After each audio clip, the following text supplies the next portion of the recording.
জয় বাবা নীলেশ্বর। আমাদের আজকে কুণ্ডপুকুর সংলগ্ন যে গাড়োয়াল হয়েছিল তার মাটি ভরাট হয়ে গেছে এবং মাটি ভরাট হওয়ার পর কুণ্ডপুকুর সংলগ্ন এলাকা খুব সুন্দরভাবে সেজে উঠেছে।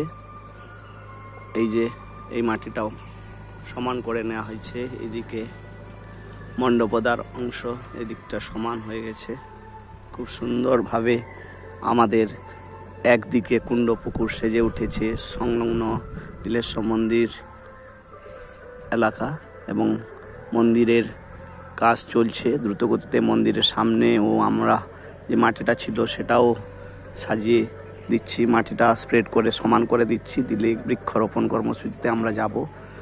নীলদা গ্রাম পঞ্চায়েতের সহায়তায় এই কাজটি সম্পন্ন হয়েছে, এই কুণ্ডপুকুর সংলগ্ন গার্ডওয়ালের কাজটি। ধন্যবাদ, নমস্কার।